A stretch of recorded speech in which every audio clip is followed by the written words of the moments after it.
Hello everyone and welcome to our channel Study Atlas. तो जैसा कि हम लोग के अभी तक पॉलिटी क्लास में हम लोगों ने preamble, sources of constitution and features को कंप्लीट कर लिया था। आज हम लोग उसके आगे से देखेंगे। तो आइए विदाउट एनी फर्दर डिले शुरू करते हैं। तो आज हम लोग क्या देखेंगे? Part 1 union and it's territories, जिसमें आर्टिकल 1 to 4 आते हैं।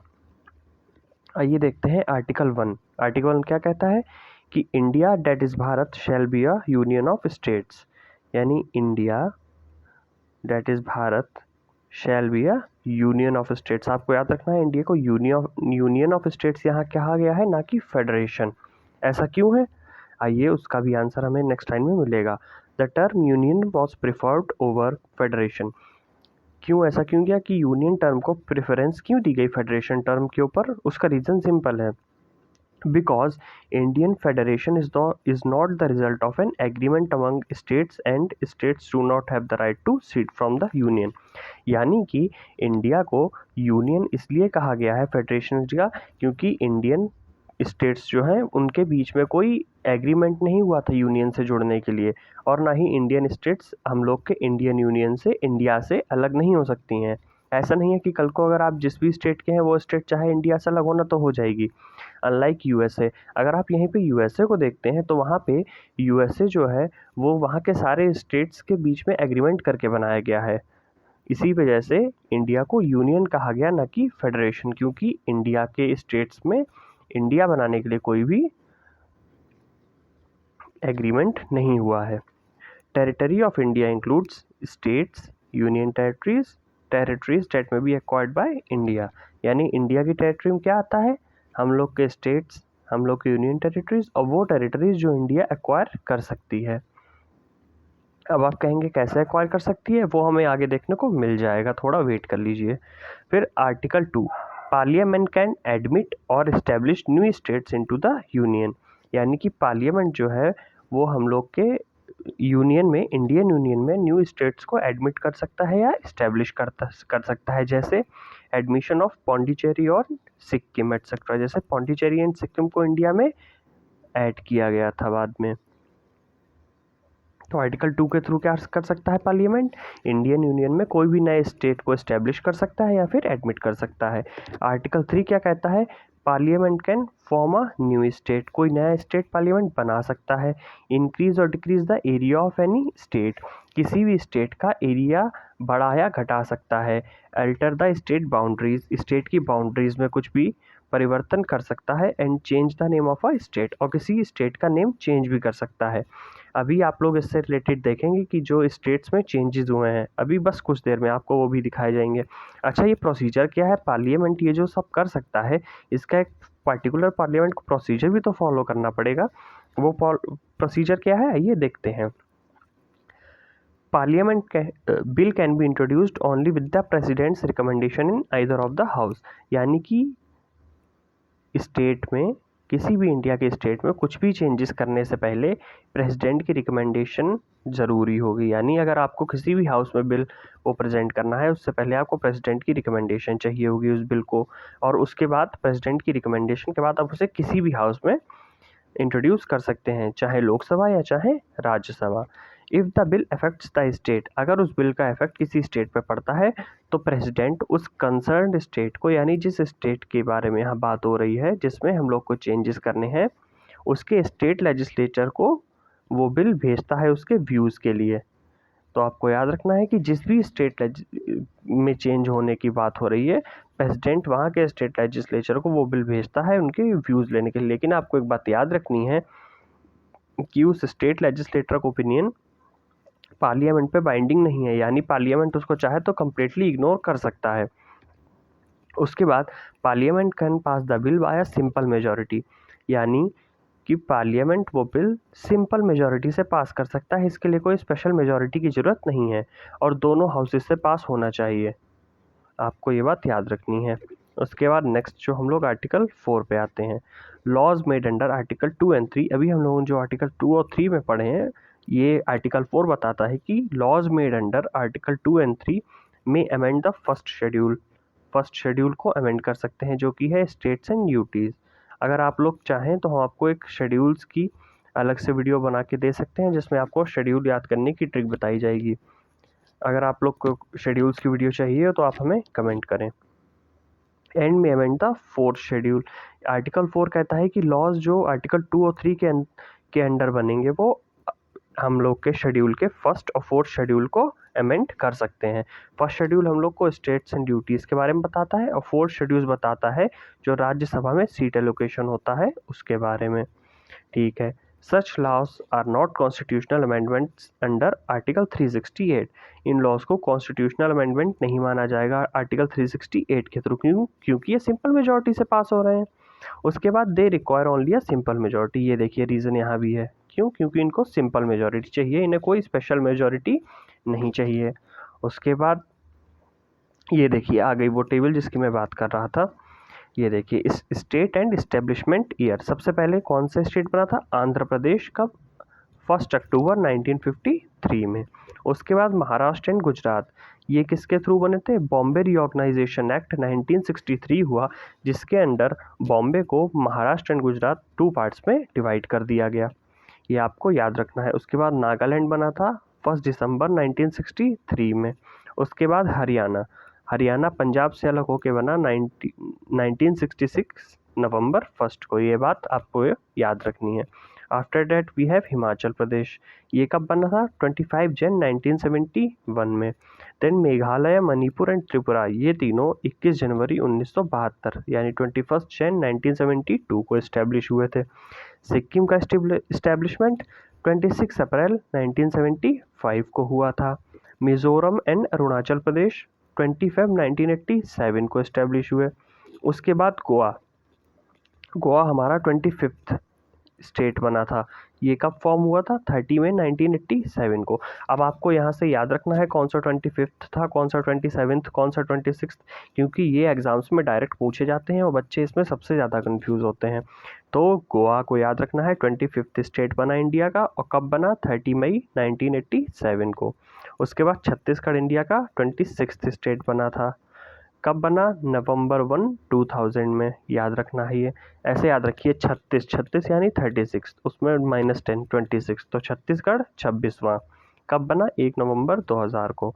उत्तराखंड 27th स्टेट बना था। कब? 9 नवंबर 2000 में। ये आपको याद रखना है। 9 नवंबर 2000 में उत्तराखंड 27th स्टेट बना। देन झारखंड 28th स्टेट बना एंड ये कब बना? 15 नवंबर 2000 में। और आपसे अगर कोई पूछे कि सबसे लेटेस्ट स्टेट जो बना वो कौन सा था, तो आपको बताना है तेलंगाना। फर्स्ट ऑफ ऑल ये 29th स्टेट था इंडिया का एंड ये कब बना था? 2 जून 2014 को। आप लोग को ये याद रखना है और ये टेबल याद होनी चाहिए क्योंकि ये आप लोग से क्रोनोलॉजिकल ऑर्डर के वे में पूछा जा सकता है। और आपको ये भी याद होना है कि कौन सा स्टेट 25th था, कौन सा 26th, कौन सा 29, 28 एंड 27। अब आते हैं पार्ट 2 की ओर जो कि है citizenship, article 5 to 11। Okay, let's move further. Article 5 हम लोग को क्या कहता है? आर्टिकल 5 कहता है citizenship at the commencement, that is 26 जन 1950, यानी जब हम लोग का जब हम लोग का कॉन्स्टिट्यूशन 26 जनवरी 1950 को लागू हुआ तब सिटीजनशिप लोगों को मिली। कैसे मिली? किन लोगों को इंडिया का सिटीजन माना गया? A person was a citizen of India if he or she had domicile in India, यानी कि अगर उसका डोमिसाइल कहाँ था? इंडिया में। And fulfilled any of these, यानी 2 कंडीशंस थी। या तो मतलब फर्स्ट कंडीशन थी कि उसका इंडिया में डोमिसाइल होना चाहिए और इन 3 में से कोई एक कंडीशन उसको सेटिस्फाई करनी चाहिए। फर्स्ट क्या थी? कि वो इंसान इंडिया में पैदा हुआ हो, बॉर्न इन इंडिया। अगर वो ना हुआ तो उसके माता या पिता में से कोई भी एक इंडिया में बॉर्न हुआ हो। ठीक है। या तो वो ordinarily resident in India for 5 year before 26 जन 1950, या तो वो इंडिया में एक साधारण रेजिडेंट की तरह पिछले 5 सालों से रह रहा हो। 26 जनवरी 1950 से 5 साल पहले से वो इंडिया में एक नॉर्मल सिटीजन की तरह अगर रह रहा था तो भी उसको इंडिया की सिटीजनशिप अपने आप कॉन्स्टिट्यूशन के लागू होने पे मिल गई। तो आपको ये याद रखना है। एक बार फिर से देखते हैं कि किस किस को 26 जनवरी 1950 को सिटीजनशिप अपने आप मिली। पहला, उसका डोमिसाइल इंडिया में होना चाहिए और फिर उसे इन 3 कंडीशंस में से कोई भी एक सेटिस्फाई करनी चाहिए। वो ये 3 कंडीशन क्या थी? पहला, या तो वो इंडिया में ही पैदा हुआ हो, दूसरा तो उसके कोई भी माता या पिता में से एक इंडिया में पैदा हुए हो, या तो 26 जनवरी 1950 से पहले वो इंडिया में 5 साल तक रहा हो एक साधारण रेजिडेंट की तरह। Then article 6, people migrated from Pakistan to India can get citizenship under 2 provisions. यानी कि जो लोग पाकिस्तान से इंडिया माइग्रेट होकर आए थे उन्हें भी सिटीजनशिप मिल सकती थी, लेकिन इसके 2 प्रोविजंस थे। पहला क्या था? पहला था ऐसे लोग जो 19 जुलाई 1948 यानी 19 जुलाई 1948 से पहले आए थे। और सेकेंड प्रोविजन क्या था? वो लोग जो 19 जुलाई 1948 के बाद आए थे। तो आइए एक एक करके दोनों को देखते हैं।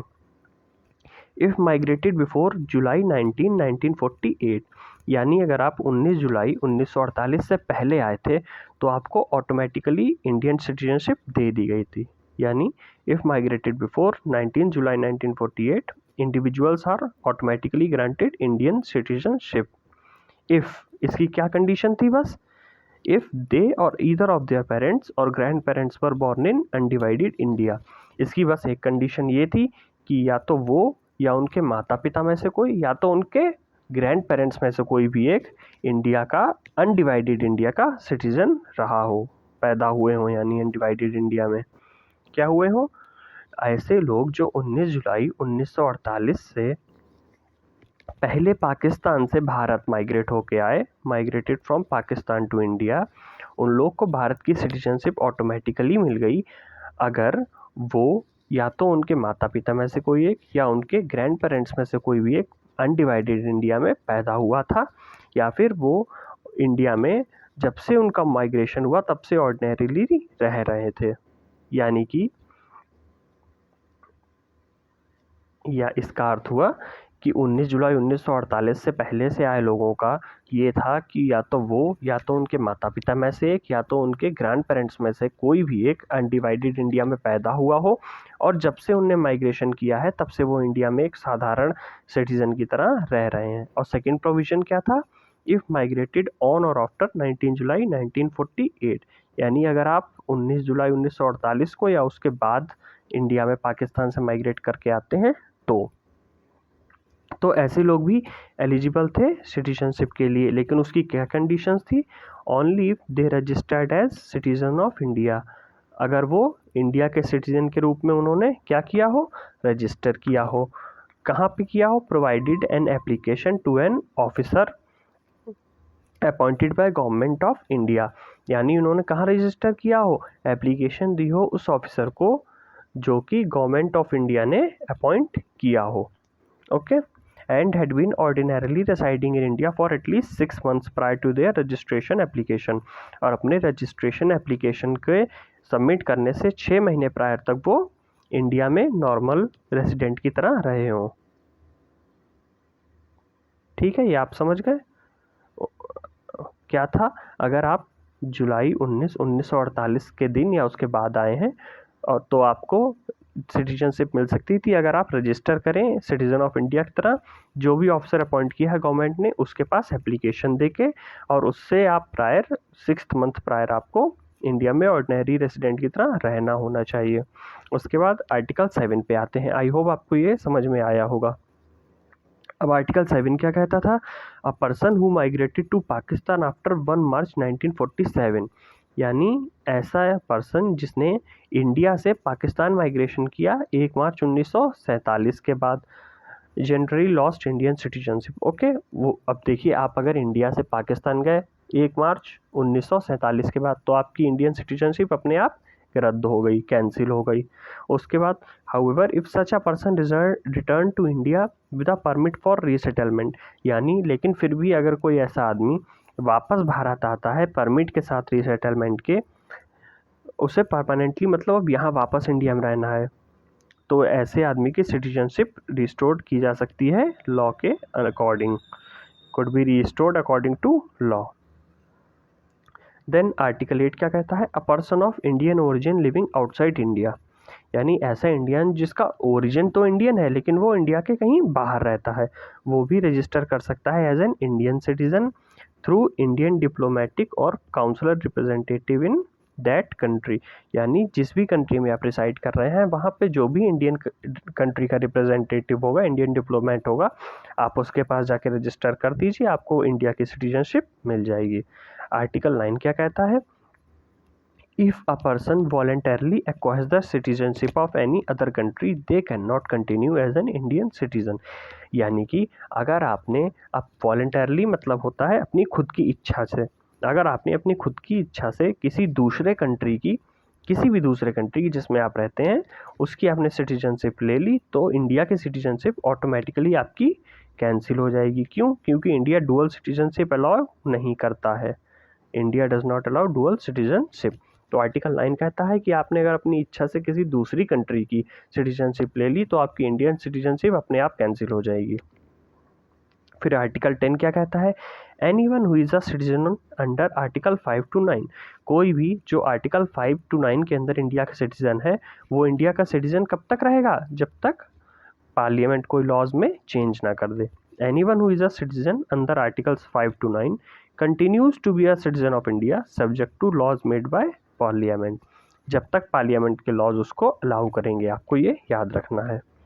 फिर आर्टिकल 11 क्या कहता है? Parliament has power to make laws regarding acquisition of citizenship, termination of citizenship, all other matters relating to citizenship. यानी कि पार्लियामेंट के पास सिटीजन से रिलेटेड क्या पावर्स हैं कि वो एक्विजिशन ऑफ सिटीजनशिप यानी किसी को सिटीजनशिप देने के, टर्मिनेशन ऑफ सिटीजनशिप यानी किसी की भी सिटीजनशिप टर्मिनेट करने के यानी कैंसिल करने के, and last one is citizenship से रिलेटेड जितने भी मैटर्स हैं उनके बारे में पार्लियामेंट को अधिकार है कि वो लॉज बना सकती है।